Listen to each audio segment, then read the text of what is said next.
Señoras y señores, muy buenas tardes. La Escuela de Salud Pública de la Universidad del Valle les da una calurosa bienvenida a este Foro para la Salud Pública, en el cual conoceremos la experiencia del Observatorio de Salud Mental Universitaria de la Universidad del Norte de la ciudad de Barranquilla.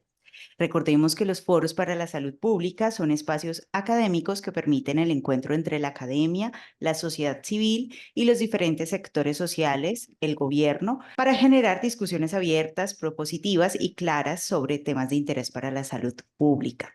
Estos foros se realizan el último miércoles de cada mes a las 5:30 de la tarde en este mismo auditorio. Como invitado, en esta ocasión tenemos con nosotros a Jean David Polo Vargas, profesor y director del Observatorio de Salud Mental desde el Bienestar adscrito a la Universidad del Norte de la ciudad de Barranquilla. Igualmente damos un saludo para quienes nos acompañan a través de la transmisión en vivo por la plataforma Zoom.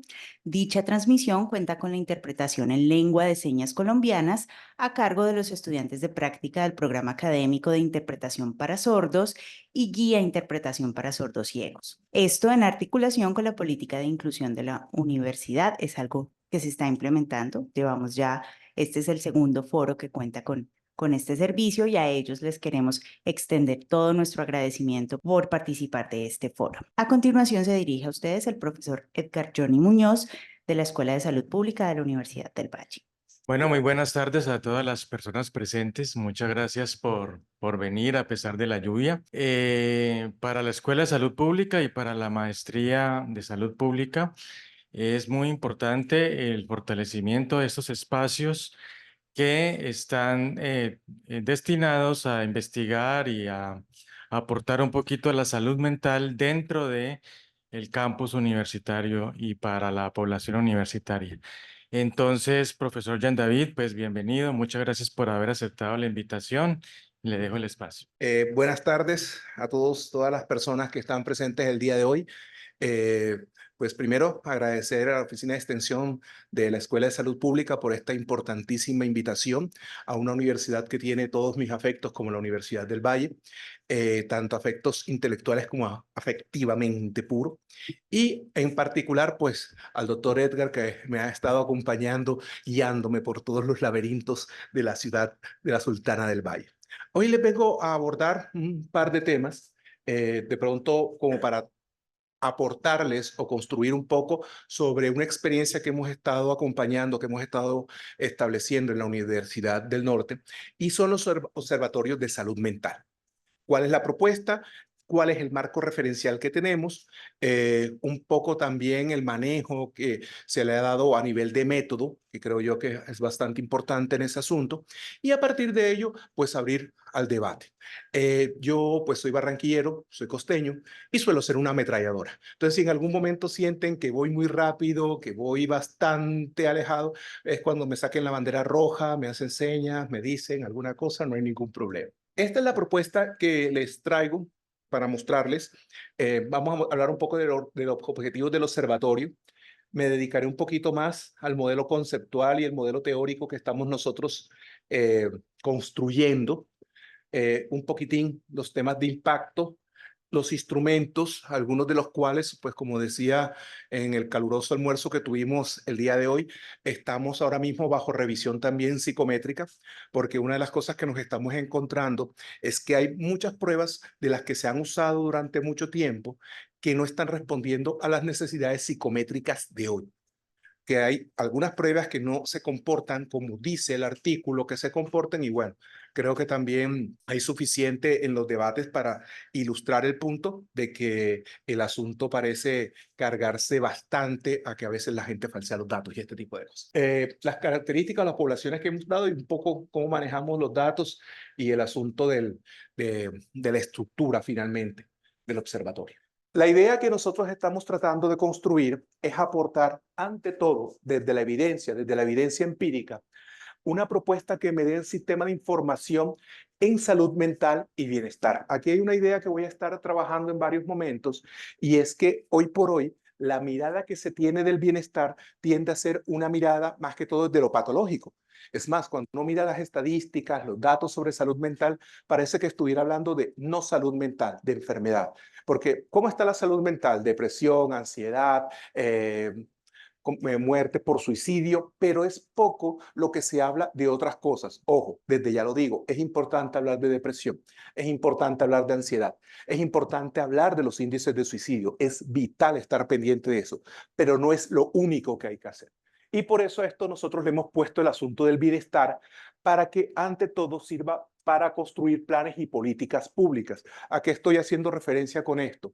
Una de las aspiraciones desde donde nosotros lo vemos más importantes que tenemos los académicos es poder aportar en la política pública. Es poder sentarnos con los constructores de política pública. El artículo Web of Science, el artículo en Scopus, ser de los más citados, qué chévere, qué bacano, no hay ningún problema con eso. Pero si eso solo impacta a una comunidad académica, a una comunidad científica, es la mitad del trabajo. La otra mitad, que es realmente la más importante, poder contribuir a una transformación social, nos queda todavía en el tintero. Entonces, bajo esta premisa, la idea es buscar esas estrategias eficaces para la promoción, prevención, atención de condiciones de salud mental. En estos momentos, por justamente la cuestión geográfica, nos hemos centrado en la costa Caribe, en la costa norte del país. Obviamente, la intención es irnos extendiendo y una de las invitaciones que estamos haciendo es tratar de generar una red de observatorios, es tratar también de buscar otras personas interesadas que nos ayuden a construir. Una de las visiones, por ejemplo, más importantes que tengo yo es que esto se construye en la medida en que hay una red de conocimiento y no solamente de personas aisladas. Uno de los avances para mí más importantes bajo esta perspectiva ha sido lo que el concepto de salud mental que nos ha dado la Organización Mundial de la Salud, que me parece como importante, porque habla del estado de bienestar y centrado en tres situaciones importantes: el estrés normal de la vida, el trabajo y la contribución a la comunidad. No es un asunto solipsista, no es solamente cómo me siento yo, es que cómo me siento yo en un contexto de lo que puede ser el estrés normal para la vida, y eso ya es una categoría bastante ambigua, bastante compleja, porque ¿cuál es el estrés que puede soportar una persona? No hay un asunto de escala para medir solamente eso. El trabajo como un polo de desarrollo, no para que la gente se sienta que en el trabajo te explotan, te maltratan, sino que puedas crecer, que se pueda dar una oportunidad de que el trabajo te permita desarrollarte. Y en esa misma lógica, la contribución social. Ahorita voy a llegar cuando muestre el modelo que nosotros estamos abordando, que nosotros estamos trabajando, que la contribución social es fundamental para los seres humanos. Sentir que cuando yo me voy, sentir que cuando mi vida termine en esta situación, independientemente de la creencia, ¿qué dejo? ¿Qué aporté? ¿Qué construí en este mundo de la vida? Y esto lo hemos enmarcado en un modelo que creo que ustedes están bastante familiarizados con él, que es el modelo biopsicosocial, entendiendo al ser humano como una interacción, como un sistema constante que se retroalimenta a sí mismo, donde tenemos unos factores biológicos, unos condicionantes, a nivel, por ejemplo, de neurotransmisores, también a nivel de genética, predisponentes genéticos para varias condiciones, ¿vale? Pero que eso se da en medio de una condición social. Hoy estaba discutiendo, por ejemplo, todos los avances que ha habido en psicología sobre condiciones que se dan a nivel de neurotransmisores, pero que van condicionados con esos factores sociales. La condición de venir de un estrato socioeconómico en una cultura específica, la mirada que esa cultura me da. Eso hace que la persona matice mucho la construcción de su mundo social y finalmente los factores psicológicos, en particular el afecto. Los seres humanos somos seres afectivos y luego de eso es que viene el marco teórico. Los seres humanos partimos de los afectos y una vez estos afectos están, ya cuando se toman las decisiones, pues es que yo puedo trabajar o apuntarle a alguna concepción o alguna contextualización. Si bien es cierto, yo parto de lo que se llama psicología desde el bienestar, y aquí dice psicología positiva, yo no estoy tan ahí, me considero más de la psicología del bienestar más que la psicología positiva, y eso tiene sus implicaciones, pero una de las cosas es una crítica a ese modelo que se ha mantenido y es un modelo más que todo centrado, como decía ahorita, en la enfermedad. Hay quien dice, no, mire, es que la psicología sí se ha preguntado por la felicidad, sí lo ha hecho, pero haga cualquier revisión sistemática, lo invito, no hay ningún problema. ¿Cuántos artículos dicen depresión, estrés, ansiedad, muerte? ¿Contra cuántos artículos dicen felicidad, creatividad, desarrollo? Háganlo, háganlo. Sí, sí es cierto que se ha investigado, yo eso no lo niego. Lo que estoy diciendo es que en la balanza nos hemos centrado muchísimo más en la enfermedad. Y eso ha sido parte del modelo donde nos han criado. Yo, y aquí puede ser cuando empiezan a lincharme, llevo diciendo hace rato que en particular la psicología y muchas ciencias de la salud son ciencias buitre. ¿Y a qué me refiero con buitre? Que vivimos del malestar de la gente, vivimos de la enfermedad de la gente. O sea, si mañana esto fuera un mundo utópico donde todos nos queremos, pues médicos, psicólogos, psiquiatras, nos quedamos sin trabajo. Entonces, no solamente tenemos que estar pendientes del asunto de las carencias, de las necesidades e intereses de la gente.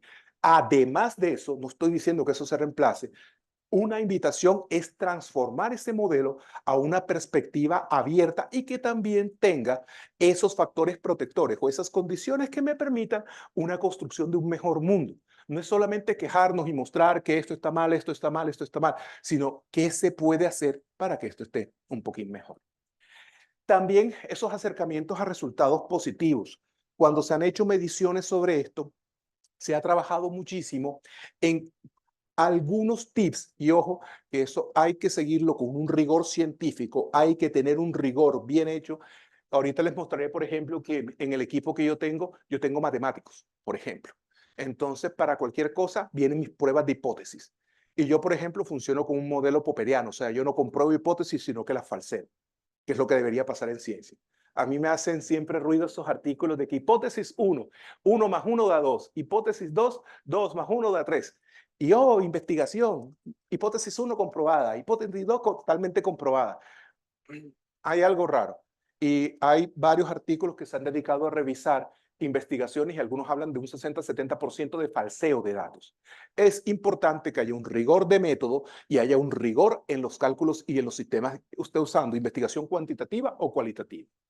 Y finalmente, ver cómo estos resultados, cómo estas condiciones, favorecen situaciones psicosociales del día a día, de lo que las personas están sintiendo, las personas están viviendo y cómo las personas empiezan a sentirse en medio de un mundo constante en cambio, con situaciones que no son las mismas de hace 10 ni de hace 20 años y que se están transformando ahora. Los chicos que tenemos ahora tienen una comprensión, un mundo lleno de oportunidades de información que cambia muchísimo a nivel neurocognitivo las propuestas, las ofertas que tienen diferente a la generación que tuve yo. Yo recuerdo cuando tuve mis primeros acercamientos a Internet, no sé, los que están cercanos a mi generación acordarán primero del sonido ¿cómo es que se llama? Del router. Y luego, por ejemplo, cuando uno quería conocer al autor y pedía una foto, y era esperar, tú volvías, ya lleva el 10%, media hora después, ya vamos en el 25%, voy ganado. 2 horas más tarde, ya voy con el 75%, ya casi veo a la persona, y cuando te faltaban 2 minutos se caía la señal y bueno, volvamos a empezar. Ese asunto hoy por hoy no lo tienen los chicos. Con cualquier pequeño smartphone, por cualquier herramienta, pueden acceder fácilmente a cualquier tipo de información. Yo hace poco, en una charla que tenía en otra institución, decía que cuando yo estaba estudiando, a mí me llenaba de ansiedad, yo soy bastante raro, bastante nerd, y en esa época llevaban los CD-rooms a las bibliotecas cada 6 meses, y era el combo mío a ir a revisar qué era lo nuevo y ver qué había llegado de la última investigación. Hoy por hoy las bibliotecas pueden tener acceso, bibliotecas como la de la Universidad del Valle, la Universidad del Norte, a artículos preimpresos ya de 2025. O sea, tenemos disposición y hay disposición del conocimiento que va a salir el otro año. Entonces, ojo que estamos en medio de esa situación. Bajo esa premisa, listo, ha habido un desarrollo, este no es un tema nuevo. Están las investigaciones de Maslow, que la gente lo suele recordar por la nefasta pirámide. Ojo, la pirámide no es de Maslow, eso fue de posteriores a Maslow, de sus discípulos, y Maslow terminó hablando mal de la pirámide al final de su carrera, entre otras chanzas para los que siguen vendiendo la pirámide de Maslow. Pero me quedo con el concepto de autoactualización, cómo la persona va ajustando condiciones y necesidades para un proceso, tanto de crecimiento como también de sentirse que no está logrando cosas en la vida, que no está teniendo sus objetivos vitales, que al final del día no está cumpliendo con la expectativa que tiene, o en algunos casos, cuando la persona simplemente ve que hay una carencia en su vida. Luego tenemos a Carl Rogers con su funcionamiento pleno, el centro en la persona. El individuo, la traducción al castellano es el cliente, es en quien yo me debo centrar. La experiencia subjetiva que yo tengo allí, la experiencia que habla de una condición particular, que yo no puedo meter todo en categorías generales. Sí, hay categorías generales que me permiten hablar de algunas situaciones. Sin embargo, la persona, el individuo, también tiene una experiencia individual que yo tengo que lograr rescatar de alguna manera. El concepto de Alport de madurez, la madurez no solo como un asunto de edad. Hay gente que llega a ciertas edades y todavía no es una persona madura. La madurez más como una construcción del sujeto. ¿Cuáles son las decisiones que yo tomo? ¿Qué tan responsable soy yo de esas decisiones que tomo? ¿Soy consciente de que haber hecho esto me lleva a otra cosa? ¿Asumo la responsabilidad de esos actos? ¿O simplemente el asunto se trata más de un ardid del destino y de alguna otra cosa por allí que nos está moviendo? Mariella Oda, en particular, es una autora que a veces pasa muy por debajito, pero fue la primera que se empezó a preguntar en condiciones explícitas cómo se está dando el indicador de salud mental. El estudio clásico de Yaoda, mandado por la ONU, era sobre la Gran Depresión. Cómo, y honestamente yo por aquí fue que llegué, cómo el impacto del desempleo afecta la salud mental. Una cosa que no podemos pasar por alto es que Colombia, nuestro país, tiene una altísima tasa del desempleo, además una mucho más grande de subempleo, o sea, y de empleo informal, que afecta directamente la salud mental. El estudio de Yahoda es precioso, es una para mí de los primeros estudios serios, muy bien hechos, y que hoy en día sigue siendo actual, porque nos está hablando de una realidad que estamos teniendo y que sigue siendo problemática, como lo es la realidad del desempleo. Y finalmente, Erickson, más que todo por los conflictos de las etapas que propone y cómo cada conflicto requiere una resolución, requiere de alguna manera de entablar un diálogo y ver cómo esto lo puedo manejar. A nivel de tradiciones del estudio de bienestar, nosotros podemos identificar dos grandes. La primera, la tradición hedónica, y la segunda, la tradición eudaimónica. La tradición hedónica es la que habla del placer por el placer. Es una tradición que lleva siglos de existencia. Los hedonistas plantean básicamente que el sentido, la existencia de la vida está en la búsqueda del placer. Entre más sensaciones y más situaciones placenteras tenga, mucho más feliz soy. Y eso va colmando mi vida. A nivel de la investigación contemporánea, su principal exponente es Ed Diner, que hablaba del bienestar subjetivo, donde dice que la felicidad, el crecimiento de la persona se da bajo tres situaciones. Ahorita volveré a él, pero como para dejarlos claros. La primera da cuenta de afecto positivo contra afecto negativo y satisfacción con la vida. En otras palabras, la persona, para sentirse desde esta perspectiva feliz, lo primero que hace es evaluar cuáles son los afectos positivos que tiene en la vida, qué cosas lo construyen, la amistad, las relaciones con tu pareja, las relaciones con la familia, cómo son ese tipo de estructuras, qué tan saludables son. Contra lo que se llama afecto negativo, yo no me atrevo tampoco ni de positivo o negativo, me gusta más hablar de placentero y displacentero, que son aquellas situaciones que ya te confrontan, son más duras, el dolor, el abandono, y eso lo evalúa contra un último factor que es el más grueso, que es la satisfacción con la vida.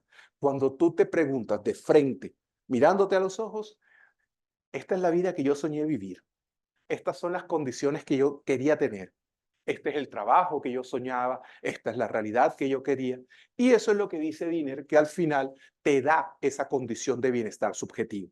Ahora lo estamos llamando como bienestar emocional porque si ustedes se dan cuenta, el centro está en la emoción, en la evaluación emocional, en la evaluación cognitiva que yo hago de las emociones que estoy sintiendo en ese momento. De otro lado, tenemos la tradición eudaimónica. La tradición eudaimónica, un poco más reciente, habla sobre el potencial que tienen las personas y qué tanto este potencial se puede desarrollar. Está ligada a cómo las personas son capaces de crecer, cómo las personas son capaces de enfrentarse, de mantener la vida. Y en función a ello, el bienestar psicológico es la variable gruesa que manejan y la autora representativa es Carol Riff, que ha trabajado pues por mucho tiempo esto más centrado en procesos cognitivos. Hay otro modelo también muy conocido que es el modelo PERMA, que es el del señor Martin Seligman. El modelo PERMA, que para mí tiene también ciertas cuestioncitas. Yo desde ya le estoy diciendo, yo aquí soy un académico, no vengo a vender nada. Lo que vengo es a mostrar hipótesis, teoría, y justamente en la construcción científica se hace en el debate. Con Seligman yo tengo mis asuntillos por allí. Por ejemplo, la capacidad empírica que tiene la mayoría de las pruebas que ha hecho Seligman han sido en lugares estadounidenses con adultos o jóvenes blancos, caucásicos y con ciertas condiciones sociales bastante privilegiadas. Entonces eso tiene un sesgo, por ejemplo, y es parte del asunto con Seligman, que por eso hay que confrontar la teoría. El modelo PERMA evalúa primero, ya están escuchando cosas parecidas, las emociones positivas, que lo estuvimos hablando, que tanto las personas tienen esas emociones. El compromiso, pero la palabra aquí sería engagement, y engagement en inglés es el compromiso más fuerte, es el compromiso matrimonial, y habla de cómo la persona se vincula de manera fuerte, experiencial, a situaciones de su vida, cómo es atento, cómo es consciente, cómo logra entender esta lógica en función de ese compromiso que siente en la situación de su vida. El segundo son las relaciones. En la investigación de Seligman, Seligman dice que esta es la parte que más pesa, que las relaciones que tienen las personas con sus familias, con sus amigos, con sus personas de referencia, son de las más significativas. Aunque Seligman también dice que está condicionado a nivel genético, está condicionada la felicidad. Él dice que el asunto de la felicidad en un 50%, según su investigación, está dado por una condición genética. Entonces, al final, yo no tengo tanto que buscar, según Seligman, que las personas sean competentes para un trabajo, por ejemplo, sino que sean felices y así no se van a quejar de cómo los traten en el trabajo. Las implicaciones a veces de esto pueden ser un poquitín perversas. El asunto también del significado.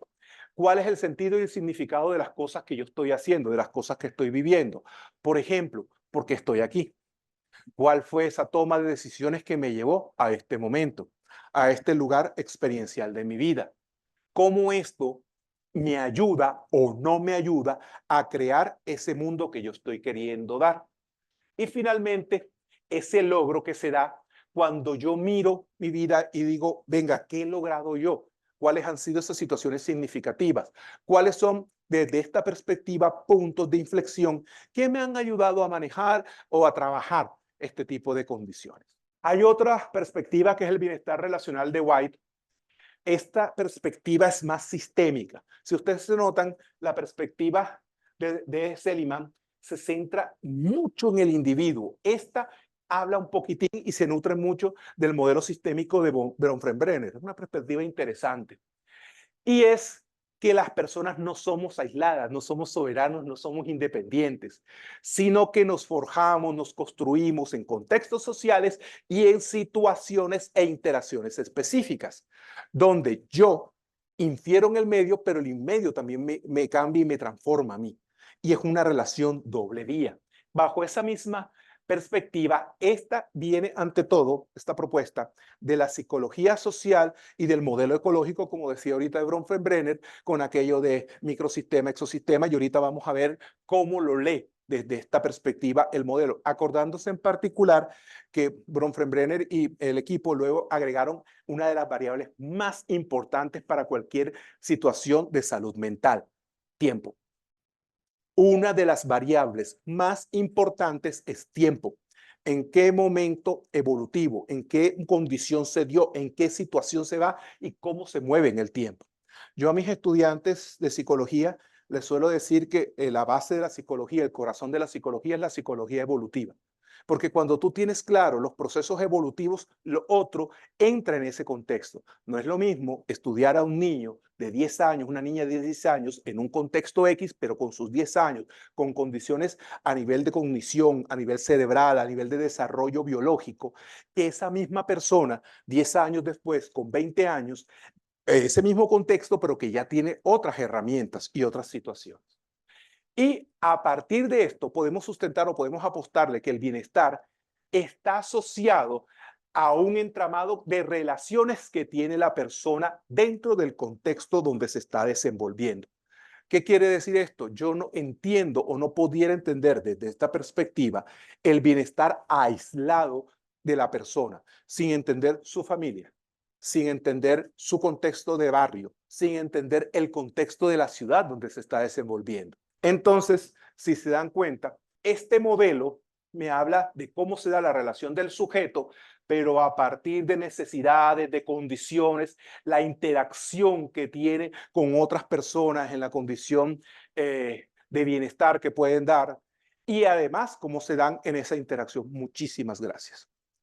Bajo esto, en este contexto, si ustedes se dan cuenta, aquí primero se está reconociendo a los modelos anteriores y los aportes que dan. O sea, ojo porque ya este modelo está buscando integrar los anteriores modelos. Entonces, ya este modelo está buscando regresar y construir sobre lo construido. Segundo, las relaciones desde este modelo la apuestan mucho más a una situación de bienestar, pero el bienestar entendido no solo desde lo cognitivo y desde lo afectivo, sino más allá de esa gama que hay. Cómo esto puede afectar de que un problema individual se convierte en un problema de todos. O sea, una persona, por ejemplo, en la familia con alguna condición mental afecta la dinámica familiar. Y ojo, esa dinámica familiar afecta a la persona. Es una interacción doble. Pensar que, por ejemplo, una persona que tiene depresión en medio del contexto de una familia y eso pasa por alto, no, eso no sucede. Hay unas situaciones en la familia que se van a presentar que empieza a retroalimentar esa condición de bienestar o de enfermedad mental. Y no solamente es pensar en esas relaciones que son solo intrínsecas, buenas y todo, sino que también pensar qué tan solidarias, contradictorias, que favorecen, ambivalentes. Los seres humanos estamos llenos de contradicciones. Los seres humanos estamos llenos de ires y venires. A partir de esto, no se trata, reitero, de pensar en un asunto, una felicidad utópica, ni de pronto la que han tenido los grandes maestros espirituales, sino entender que, por ejemplo, son de momentos diarios, de momentos de vida y de la resolución de esas situaciones que nos estamos moviendo. Este es el modelo con el que nosotros estamos trabajando actualmente, que es el modelo de Coriquis, que es él lo llama el modelo completo de bienestar, donde tenemos el bienestar subjetivo primero, que es el bienestar emocional de Diner, ¿se acuerdan de mi amigo Diner? Luego tenemos también al modelo de Riff, que lo integra, y mi amigo Keyes lo que hace es que me trabaja el esquema social. Entonces, habíamos dicho que RIF trabaja autonomía, crecimiento personal, dominio del entorno, relaciones positivas, la autoaceptación, el propósito de la vida, pero a esto le vamos dando la integración social. ¿Se acuerdan de mi amiguito contribución social que estaba también por aquellos lados en la definición de la organización de la OMS? Y la coherencia social, la adaptación, la actualización social. En particular, la contribución es el corazón. En el bienestar afectivo sería satisfacción con la vida, el corazón de la variable, si me permiten decirlo. En el asunto de el bienestar psicológico sería el propósito en la vida, el corazón, y aquí sería la contribución social, el corazón de cada una de las variables. Las otras también son significativas, pero en los estudios que hemos dado, los pesos suelen estar concentrados aquí. Eso lleva a una mirada de la salud mental entendida en un plano cartesiano, donde de un lado tengo la enfermedad mental, los problemas y síntomas, y del otro lado tenemos el bienestar. Ojo con esto porque esto cambia, por ejemplo, a mi amigo el DSM-5, al CIE-11 y este tipo de cosas. Porque si yo a usted le digo, estamos en el parcial los que son profesores y le digo, ¿dónde está aquí los trastornos de ansiedad? ¿Dónde está aquí una depresión mayor? Se convierte en algo complicado. ¿Qué propone este modelo? A nivel de la investigación neurocognitiva que ellos han hecho, se dieron cuenta que la experiencia de bienestar no está asociada en las mismas condiciones neurocognitivas a la enfermedad mental. Y por eso se engendran, si lo quieren así, o se construyen estos dos. De un lado tengo el bienestar, que cuando el bienestar es alto y los problemas, las enfermedades o los síntomas a nivel de salud mental son bajos, es lo que ellos llaman floreciente. A mí los nombres no me gustan, les soy honesto. ¿Listo?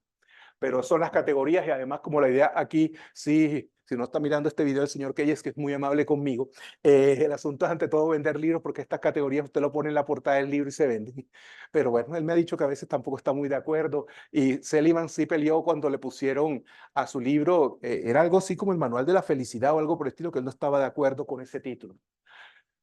Tenemos también desde este modelo a la persona que tiene alto bienestar, pero ojo, también alta enfermedad mental. Ellos lo llaman luchador, o sea, esa persona que lucha contra esa enfermedad mental, que trata de ver, oye, con mi depresión que me invento cada día trato de subsistir, de ver qué hago en medio de esa situación. Tenemos a la persona que tiene bajo bienestar, pero también bajas síntomas, que es lo que ellos llaman languideciendo, que es la persona que ellos sienten que se puede estar perdiendo. Y bajo ese tipo de situaciones, la que tiende a preocupar, perdón, la persona languideciendo es la que tiende a preocupar más. Y el otro criterio, la persona con altos síntomas, situaciones mentales, pero con bajo bienestar, que es debatiéndose. Estas dos categorías son las que ya nos preocupan un poquitín más, porque están hablando de que la persona tiene pocas herramientas, pocas capacidades, tanto como persona como con su medio, de poder manejar sus situaciones experienciales, sus situaciones de vida. Ya para cerrar, este es el modelo que nosotros hemos hecho. Sí, porque, no, aquí está la otra cosa. Este es el modelo que hemos hecho nosotros de cómo funciona hoy por hoy el observatorio. Si ustedes notan, fue lo primero que les dije. El asunto es, ante todo, un proceso de interdisciplinaridad. En el caso de nosotros, pues tenemos, a ver, yo soy el coordinador, o como yo digo, un secretario muy bien formado, que está aquí. Y si ustedes se dan cuenta, esto depende de una decanatura, de un departamento de psicología. Hay otra entidad en la universidad que es el Centro de Acompañamiento Estudiantil. ¿Qué es el Centro de Acompañamiento Estudiantil? Muy corto. Ante el desborde de demandas que nosotros hemos tenido de estudiantes pidiendo apoyo en salud mental, Bienestar no dio para más gente. Y la decisión que se tomó internamente fue: sáquele eso a Bienestar y cree un centro propio. Porque si no, esto va a volver loca a la gente. Llegó un momento en que parecíamos una EPS, o sea, chicos con un mes esperando citas, con más de 20 días, y oiga, esto se volvió. Entonces, hacer el centro le permitió crecer, robustecer el asunto y ser mucho más ágiles en la atención con los chicos. Pero, y pues ellos hacen parte del comité.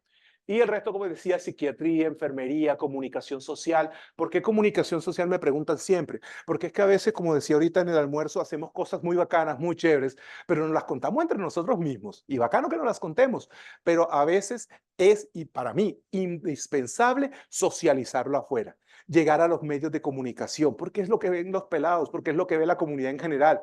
La comunidad en general no te abre el Nature, no te abre el American Psychologist, eso no lo abre una persona del barrio. Pero la persona del barrio se está escuchando la radio, la persona en la radio, sí, perdón, la persona en la calle sí puede estar revisando algún periódico. Y esas son maneras de llegar a la gente. Y cuando queremos llegar a los jóvenes, las redes sociales, por ejemplo. Hoy escucho tanta gente que habla de lo que no debería hablar. O sea, gente que no está ni formada, ni tiene la capacidad, pero claro, tiene el carisma y con eso se vende. Y ahí para mí es donde está el problema real. Y bueno, ¿qué tengo o quienes trabajan conmigo? Pues un asistente administrativo, o como yo le digo, quien me saca de problemas a mí cuando se me olvida algo. 2, una persona practicante en salud mental, que soporta tanto la búsqueda de bases de datos, y ahorita les hablaré un poquitín de eso, como la búsqueda también a nivel conceptual, porque esto es una retroalimentación constante. Hoy por hoy nosotros trabajamos con este modelo, pero si este modelo en algún momento tiene crisis y vemos que no nos encaja, hay que buscar un modelo, construir un modelo nosotros. Hay una cuestión que siempre está en medio de esta crítica, y es que casi todos nuestros modelos son plagiados de Estados Unidos, de Europa. Entonces, de pronto también hay que construir un modelo propio viendo qué es lo que está pasando en nuestro contexto. Y para mí, esta es mi mano derecha, esta es mi mano izquierda, que es la persona en analítica de datos. Venía hablando ahorita con el doctor Edgar. Yo recomiendo mucho que sea alguien de matemáticas y o estadística. ¿Por qué? Porque suelen ser personas recursivas a la hora de los análisis de datos, porque hay muchos de estos casos donde no se cumplen algunos de los supuestos que deberías hacer tú para cierto tipo de análisis, como N muestral, como heterogeneidad de la muestra, etcétera, etcétera, etcétera.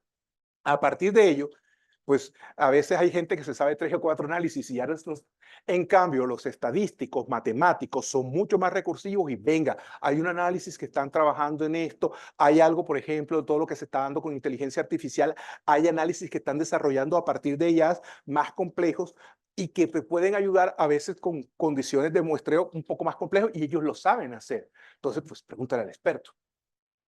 Estos son los temas que hemos estado trabajando: ansiedad, el asunto del florecimiento, las adicciones y la ludopatía es un tema muy complejo. Por ejemplo, el montón de chicos que tenemos pegados a los videojuegos. Mañana, tarde, noche, desconectar a uno de ellos parece como quitarlos con espátula. También hemos estado hablando de las migraciones. Colombia es un país que ha recibido por parte del vecino grandísimos grupos migracionales y que hay que ver qué hacemos nosotros a partir de esa situación. Las relaciones con los otros, el bienestar y el deporte. Estamos nosotros esperando, vamos a hacer un convenio con la Universidad Pablo de Olavide para hacer unos estudios de cómo el deporte puede o no puede aportar al bienestar con deportistas de alto rendimiento, tratando de ver. Yo soy de la filosofía que el deporte es malo para la salud. Cada vez que hago deporte me lesiono. Entonces, hace rato que tengo mi concepción que el deporte es malo para la salud. Las relaciones positivas, habilidades socioemocionales, el desempeño académico, porque ojo, esto igual sigue siendo un centro que está hoy por hoy en una institución universitaria. Y el asunto también es cómo le va a nuestros chicos, cuáles son los hitos que hablan de subidas o bajadas en el desempeño académico. Se me escapó la última.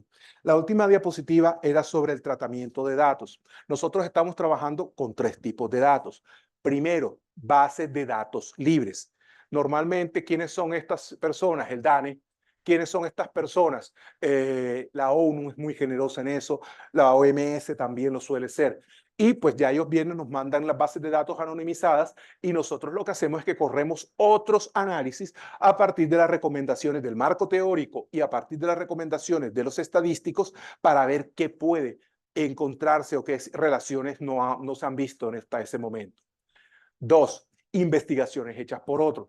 Nosotros recibimos las bases de datos anonimizadas, ojo, siguiendo los protocolos del INVIMA para manejo de tipos de investigación y además, pues manejando ahora se me va a olvidar, para eso que sirve la diapositiva, para cuando se me olvida, la declaración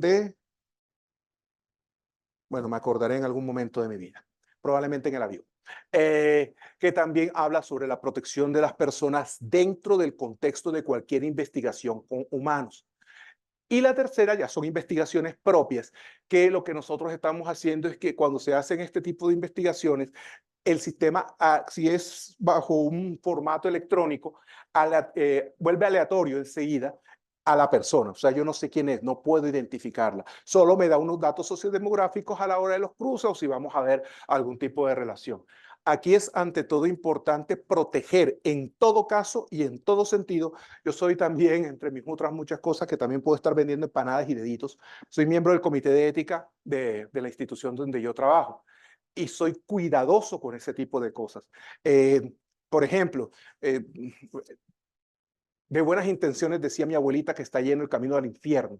Y es que a veces, mira, es que yo necesito los datos de los estudiantes para hacerle seguimiento, acompañarlos y tal. Epa, eso por código deontológico y por ley en Colombia de protección de datos está prohibido. Si usted no notificó y tiene un consentimiento informado explícito donde la persona sepa que eso va a pasar, a usted se le puede quitar la tarjeta profesional con tranquilidad y además de una demanda civil.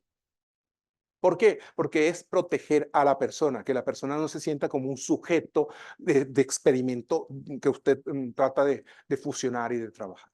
Bueno, esto es a grandes rasgos el trabajo que nosotros hacemos. No sé si tienen dudas, inquietudes, síganme en las redes sociales, las 2 únicas que tengo, LinkedIn y ¿cómo es que se llama la otra? ResearchGate. Gracias a ustedes por escucharme.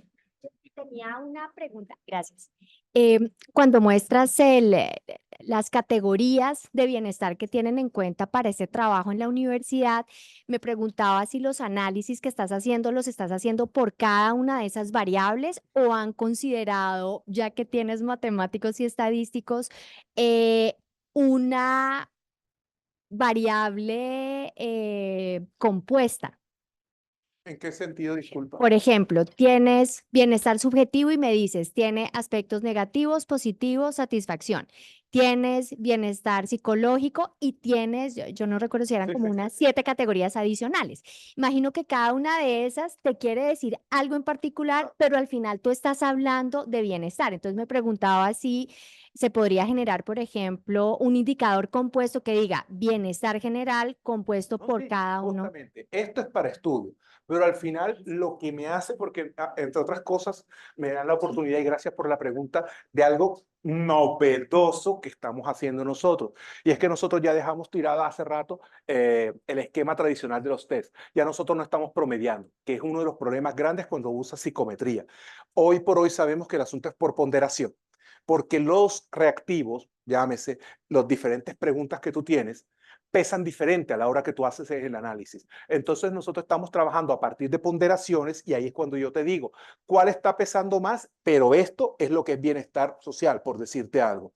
O, por ejemplo, dominio del entorno, ¿vale? Pero a partir de estos ítems o estos reactivos que hacen la ponderación, porque promediar es incorrecto matemáticamente. Cuando usted hace, por ejemplo, un factorial exploratorio, tú te das cuenta enseguida que pesan diferente. Entonces, poner y promediar eso es obviar algo que te está diciendo el mismo sistema de análisis. Aquí viene otra de las veces cuando yo me agarro con la gente. Yo soy más amigo del factorial exploratorio que del confirmatorio, por eso mismo. Porque el exploratorio te permite ver cómo se está portando de verdad la escala. Mientras yo en el confirmatorio le digo, pórtate así. Y entonces empiezan a hacer esas cosillas que a mí no me gustan. Por ejemplo, este ítem no encaja, elimine, pero usted no sabe qué está eliminando. Y en el peor de los casos, ni siquiera cuánto pesaba, porque puede ser que la mayor carga de la prueba estuviera en ese ítem. Entonces, ese tipo de cosas. Pero sí, nosotros lo hacemos por ponderación y lo que hacemos es luego con esos ponderados revisar cómo se mostró y cómo se dio a partir de factoriales y otras pruebas que hacemos ya de mis hijos allá que se encargan de toda esa parte. Gracias por la pregunta. Buenas tardes. Buena tarde.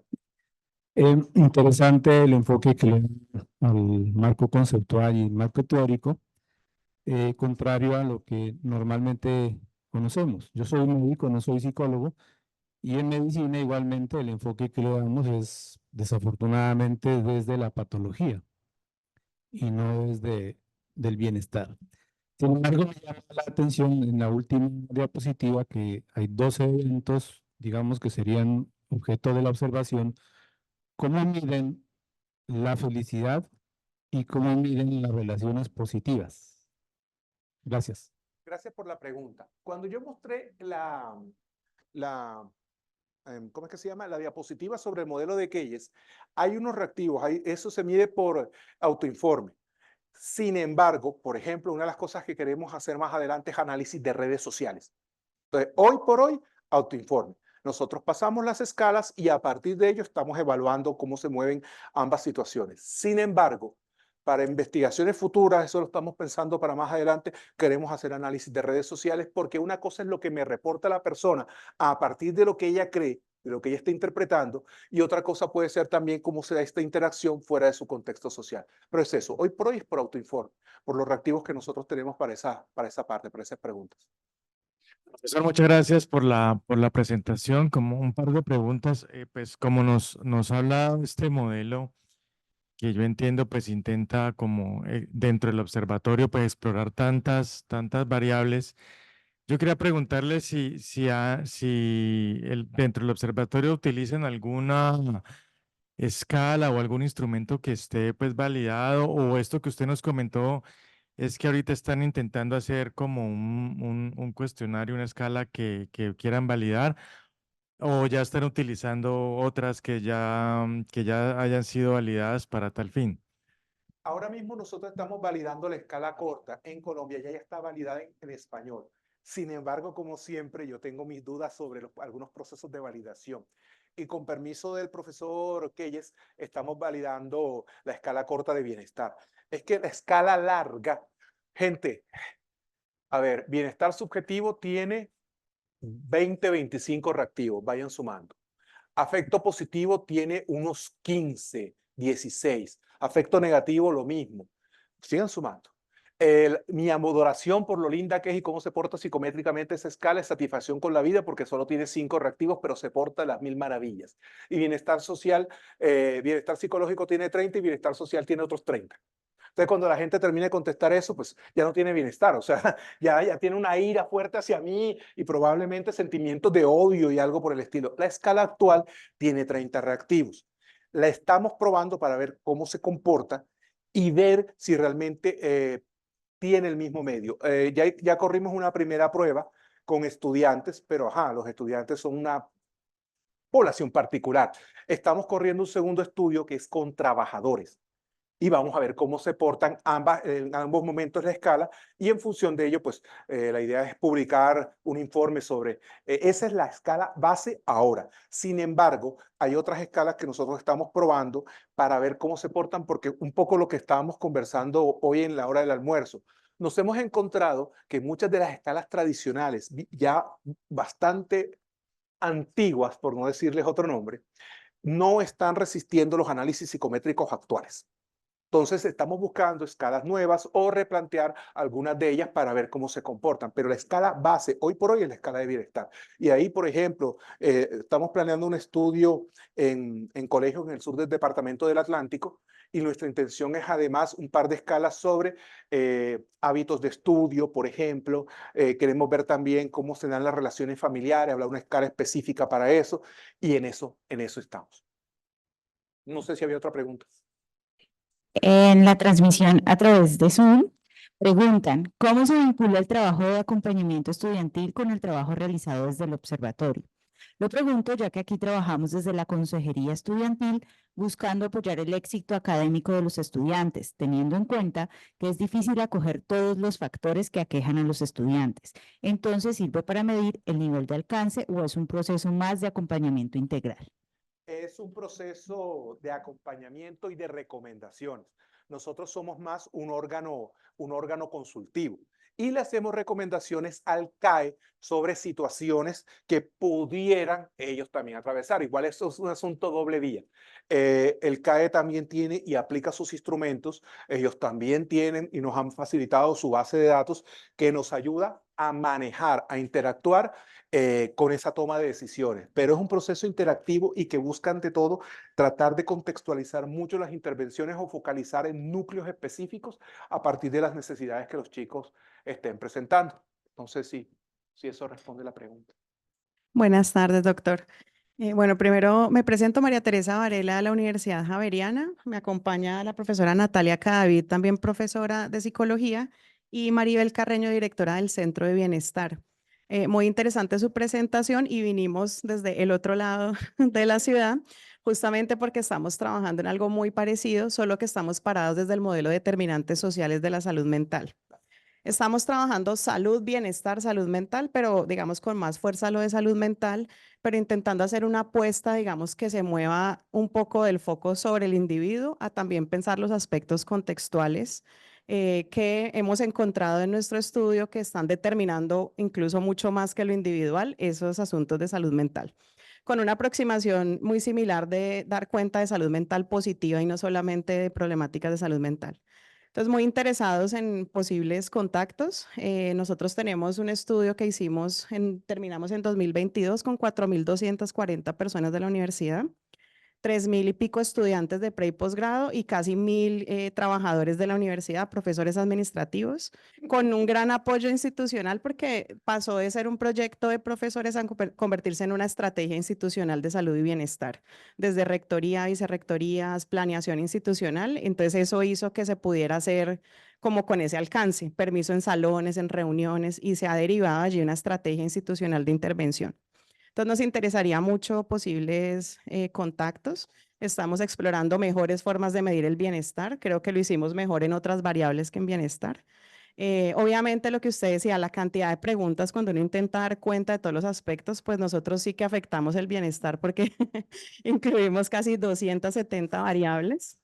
Casi un MMPI, ¿qué más Casi, son? una encuesta más o menos de 30 a 40 minutos digital, pero bueno, digamos que con un buen porcentaje de respuestas. Entonces nos interesa mucho allí tener algunas conversaciones. Natalia le preguntaba un poco por el indicador compuesto, porque estamos avanzando en análisis desde inteligencia artificial, machine learning, pero se nos dificulta porque las variables respuestas son muchas, las variables resultados. Entonces, quisiéramos como esa de poder compartir cómo lo estamos haciendo, qué instrumentos estamos utilizando, esa posibilidad o no de construir indicadores compuestos. Y acá tenemos un par de preguntitas específicas. El correo PJEAN, Peyan, PJEAN, @ lo de siempre, uninorte.edu.com. Todos aquí somos .edu.com. Entonces, Peyan, PJEAN, @ uninorte.edu.com. Y con mucho gusto me escriben. Y ahí, eso sí, a partir de la otra semana, porque esta semana me tienen que entregar trabajos finales. También soy profesor, consultor y hago deditos y empanaditas en las noches. Entonces, con mucho gusto. Lo que les puedo decir, por ejemplo, es que con las ponderaciones tienes un elemento potente, porque eso te permite también reducir mucho la escala. ¿Qué estamos haciendo nosotros? Justamente con esas escalas a veces tan largas. Y eso psicométricamente es válido. Tú lo que agarras es cuáles son los reactivos que están pesando más. Obviamente hay que pilotearlo, cómo se comporta a nivel psicométrico y si está replicando lo de la escala original, pudiera utilizarse. Pero con gusto nos sentamos y con el equipo lo revisamos, no hay ningún problema. Gracias. Bueno, como lo decía María Teresa, mi representatividad es más desde el bienestar universitario y algo que ha favorecido un montón el abordaje institucional es que es aplicado, ¿no? Un poco nos decía María Teresa, el enfoque es de determinantes sociales. Entonces la estrategia la hemos orientado a propuestas comunitarias y en positivo, porque la patologización de la salud mental ha hecho que los psicólogos no demos abasto, no importa cuántos psicólogos haya en cada institución educativa, y que el sistema de salud colapse, ¿no? Ya está colapsado, en salud mental está más colapsado, incluso los particulares. Después de pandemia, los consultorios particulares rebotaron en atención. Entonces, esto nos lleva a pensarnos qué elementos de estos que empezamos a encontrar en las investigaciones nos dan pistas de dónde. Y a nosotros, uno de los elementos que nos ha dado pista, pero que no lo vi, quizás porque no logro hacer zoom, es la soledad. La sensación de estar solos, y aquí tiene que ver con el apoyo social percibido, tanto de familia como del entorno. Y esta sensación de no tener este respaldo y de la sensación de soledad, de estar solo en el mundo, aun cuando haya mucha gente o aún con la hiperconectividad, es lo que nos ha permitido empezar a pensar en la estrategia como un contexto protector. Entonces mi pregunta iba por la variable soledad, entendida de esta manera, porque la soledad también se percibe de manera positiva, pero la hemos interpretado o la preguntamos más bien desde ese otro lugar. Y dos, la posibilidad que tiene la universidad de hacer uso de estos datos de manera aplicada, ¿sí? Para poder justamente hacer lo que tú dices, no volvernos una sala de espera, una IPS más que no resuelve y que hace triage, que descartan personas que quizás sí están en riesgo y que requieren atención inmediata. Bien, dos cosas. La primera, con la variable soledad, nosotros dividimos eso. Es soledad y aislamiento.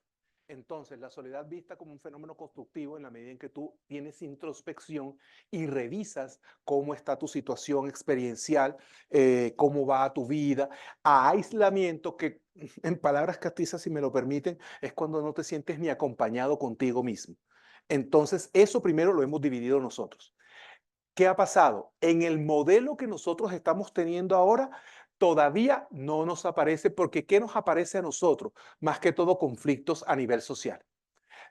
Una de las conclusiones que hemos sacado, ya tenemos el segundo informe y eso, hago un poco de publicidad y ahorita me lo tiene que autorizar la biblioteca, porque yo todo lo reporto es a la biblioteca, si se maneja desde el repositorio institucional que lo comparten todas las bibliotecas de la red. Eso se sube allá y nosotros en eso estamos hablando, por ejemplo, de las situaciones familiares. Resulta que antes la literatura te decía, la familia es un factor protector, pero es que resulta que hoy no lo es.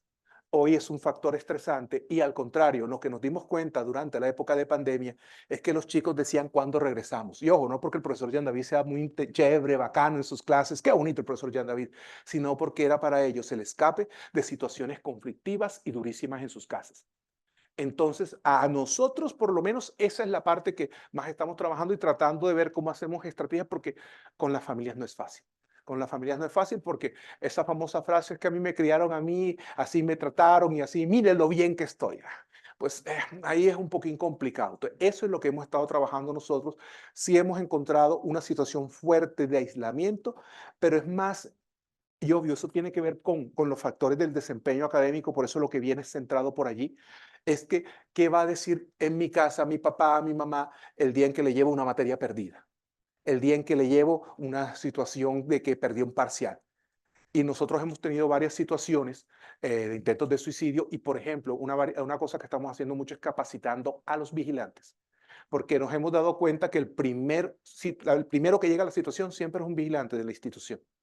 Y entonces, en estos momentos, no nos es pertinente el asunto que el vigilante se nos ponga también y se nos mande con el chico, sino que por lo menos, obvio, no va a solucionar porque él no está capacitado ni esa es la intención, pero por lo menos que sea un primer nivel de contención.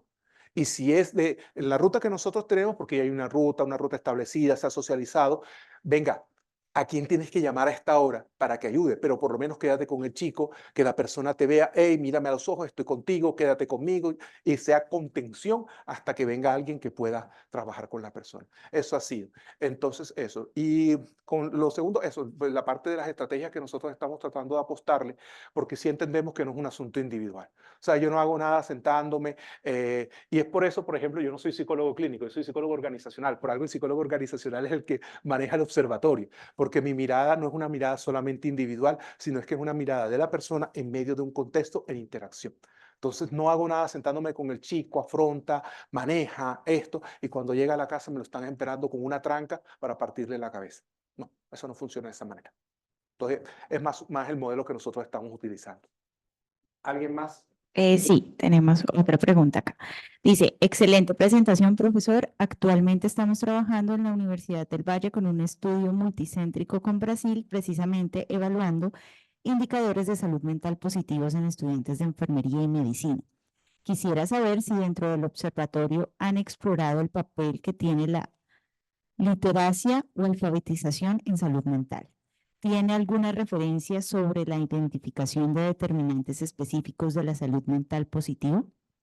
En esa parte específica, no. Nosotros llevamos realmente un año trabajando y ha sido con las uñas, además de todos los recortes presupuestales que hemos tenido todas las universidades.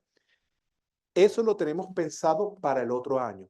¿Qué te puedo recomendar yo como literatura? Por ejemplo, el modelo que mostré de White. Ese modelo creo que les puede llegar bastante porque es un modelo basado en Bronfenbrenner y Bronfenbrenner la virtud que tiene es que él piensa mucho en la parte de capacitación y de formación de la gente.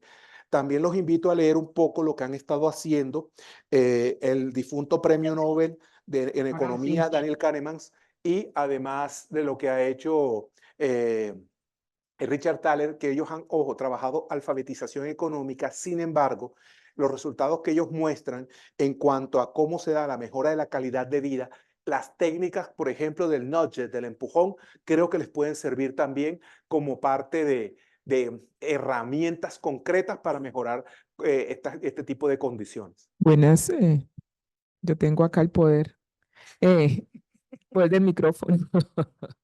Una pregunta, profe. ¿Ustedes se han propuesto utilizar otro tipo de datos que no sean solamente datos de corte cuantitativo? Sí, yo en última soy un investigador cualitativo. Yo tengo maestría con énfasis en investigación cualitativa. Lo que pasa es que hoy por hoy la gente me camina más con el dato cuantitativo y eso es lastimoso, ¿vale? Pero, por ejemplo, en el estudio que le estaba proponiendo, que le estoy diciendo ahorita para la gente del sur del departamento del Atlántico, la idea es también hacer entrevistas en profundidad y grupos vocales. Y hacer pues árboles de códigos, interpretaciones. Yo trabajo con el modelo de análisis de sentido de Amedeo Giorgi. Y a partir de ello, categorías, subcategorías y unidades de análisis. Sí lo hemos pensado, pero hasta ahora me caminan mucho más cuando yo hablo de instrumentos y psicometría, y la gente dice que eso sí les gusta más. Bueno, Y más que por eso. Y la otra pregunta era si tienen, si han identificado, digamos, en términos de estresores, más asuntos de contexto el impacto que tiene en la salud mental a los estudiantes, toda la carga académica. Sí. Sí, yo siento mucho que si esto no pasa por los currículos, pues difícilmente va a mejorar la salud mental de los estudiantes. Profesor, estoy 100% de acuerdo con usted. Y en el estudio este que le estoy hablando de 4U, ese fue una de las cosas que estábamos revisando. No tengo evidencia empírica para sustentarlo, porque tendría que hacer un estudio a partir de un diferencial de carga académica y hoy por hoy no tengo como el instrumento que sea muy fino, que me permita hacer eso.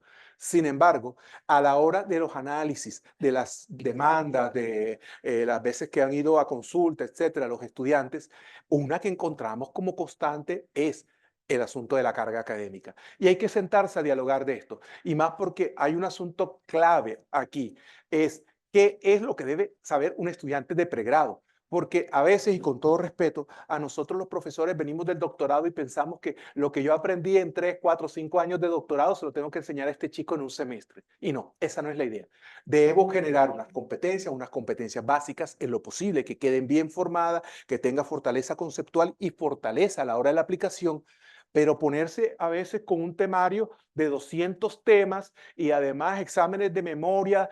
Ojo, yo tuve ese tipo de profesores. Yo recuerdo uno que alguna vez era, estábamos hablando del enfoque existencial y era la existencia raya, raya, raya, porque raya, raya, raya, raya, raya, y entonces raya, raya, raya. Mis compañeras, las cuales yo admiraba porque eran unas fotocopiadoras humanas, esas mujeres eran van, salen después del parcial, pelean con el profesor, dice, eso no está en las copias. El profesor dice, claro que está en las copias, ¿ves este pie de página? Si tú te pones ya a preguntar el pie de página de las copias de una lectura, va con una intención contra el estudiante, va con una intención clara contra un estudiante. Entonces, eso tiene que ser una reflexión de los departamentos donde se tiene que ver cuáles son esas competencias básicas, cuáles son esas situaciones necesarias para el estudiante de pregrado, en la maestría, en el doctorado, y entender que a la mayoría nos tocó y nos tomó años entender muchas de las cosas que tenemos para pedírselo. Yo soy, además de las muchas cosas que hago, soy el coordinador de prácticas del área organizacional. Y a mí me aterra cuando hago en las entrevistas en las empresas y resulta que me doy cuenta de que, y ahora son mis estudiantes, ya yo llevo en esto 12, 13 años, pidiéndole a mis estudiantes actuales que tengan los conocimientos que a ellos les tomó 10 años en tener. Es que les falta conocimiento, profesor. Y yo pensando, yo me acuerdo de ti en clase. Tú no sabías esto hasta ahora. Lo sabes después de 10 años de práctica, pero no ahora. Entonces, pedirle eso a estos chicos, no, no, no, no. Tenemos que contextualizarnos en dónde estamos ahora mismo. Quería hacerle una pregunta y también un comentario. Nosotros en la universidad, en el Comité de Salud Mental también y en la política de universidad saludable, hemos trabajado por resignificar la representación de salud mental, sí, asociada a enfermedad.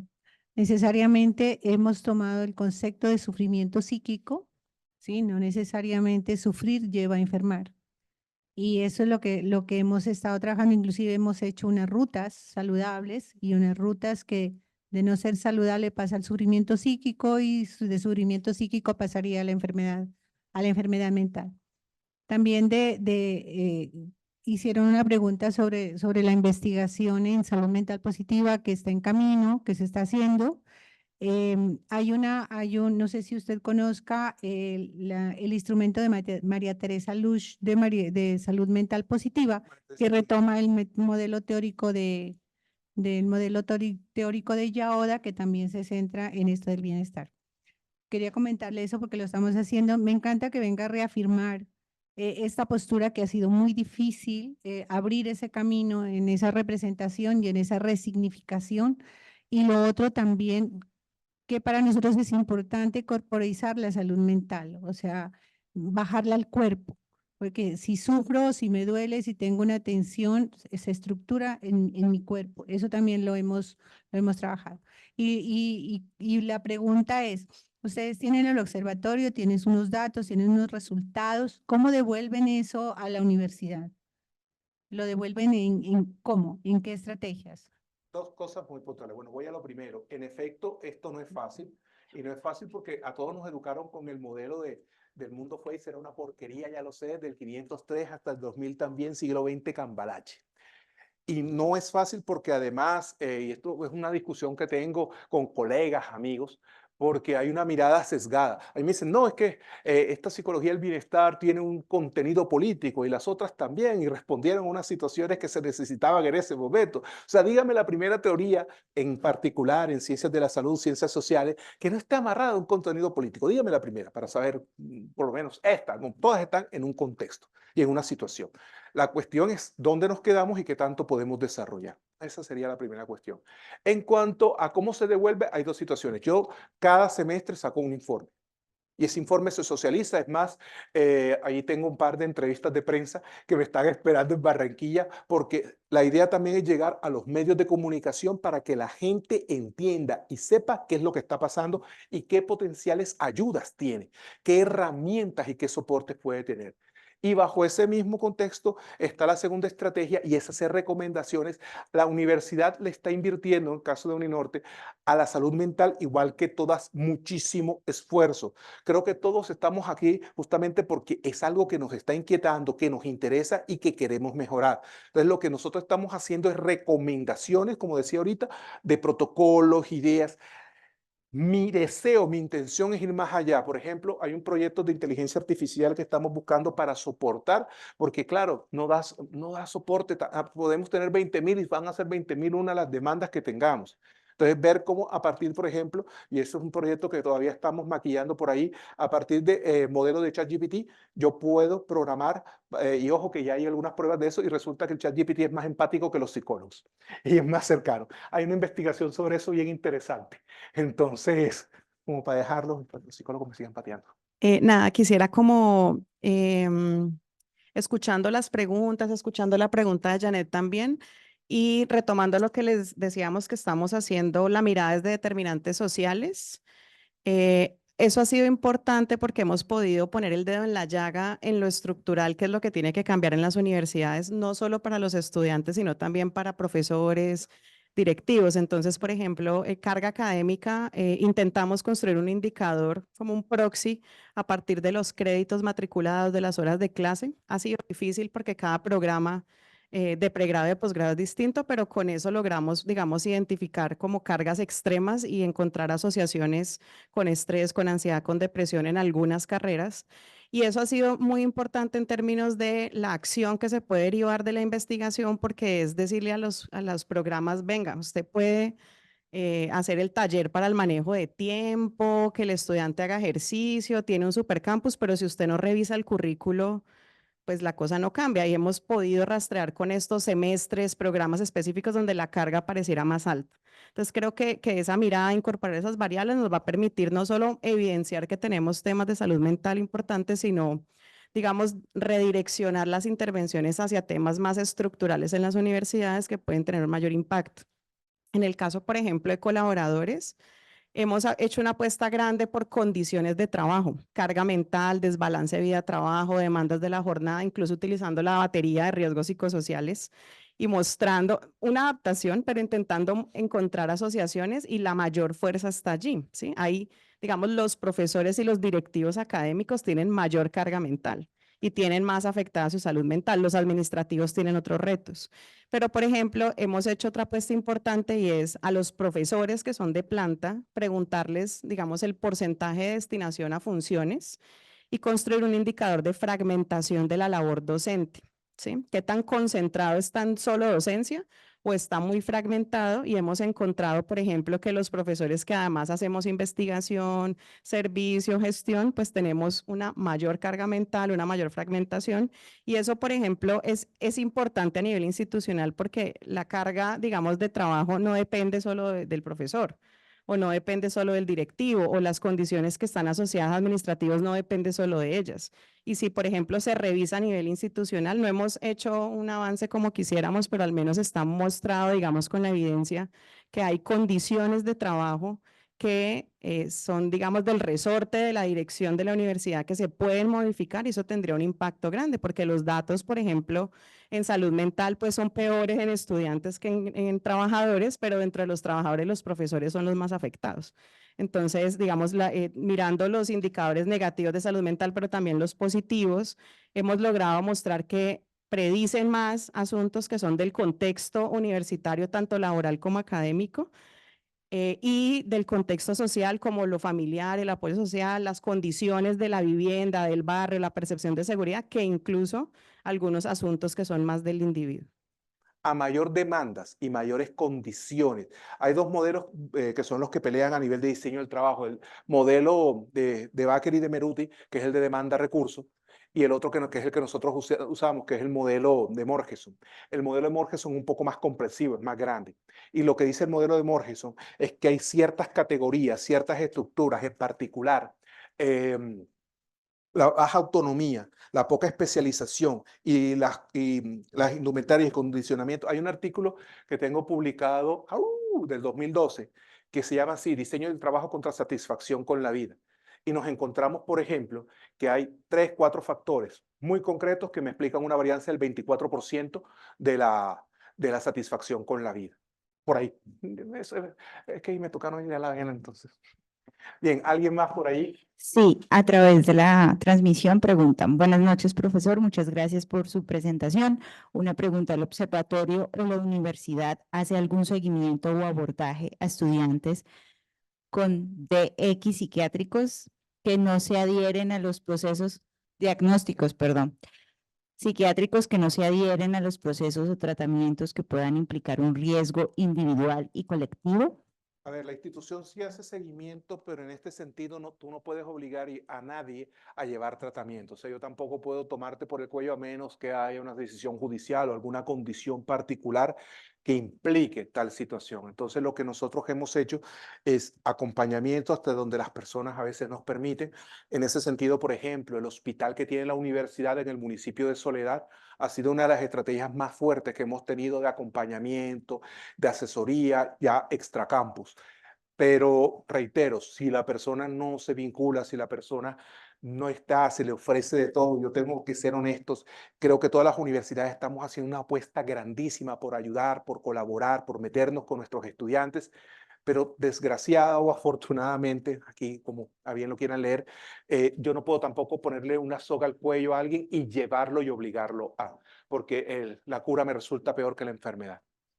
Otra vez tengo todo, solamente para un comentario, profe, y recomendaciones para todas y todas que estamos acá, y es, no olvidemos el asunto del racismo estructural, que tiene un impacto muy serio en la salud mental de los estudiantes, los trabajadores y las trabajadoras. Creo que eso se ha explorado muy poco en el país y creo que es necesario abrir ese tema y hablarlo de manera abierta, esto del racismo estructural y su impacto. ¿Tendríamos espacio para una última pregunta? Agradecemos entonces al profesor. Entonces ya saben, vean@uninorte.edu.co y como dicen hoy por día a todos, síganme en las redes sociales como LinkedIn, Yandaví Polo y también en que es el mismo sujeto de siempre, esta carita entrañable, el sujeto que los quiere. Muchas gracias por la invitación y muchísimas gracias por haberme prestado atención. Muchísimas gracias, doctor Yandaví, por venir y por darnos esta presentación. A ustedes muchísimas gracias por asistir.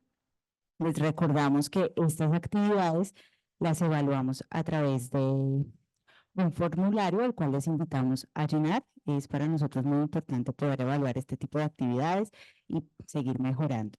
Igualmente, las encuestas las pueden encontrar en el QR a las afueras del auditorio para que por favor nos colaboren. Muchísimas gracias y que tengan una feliz noche.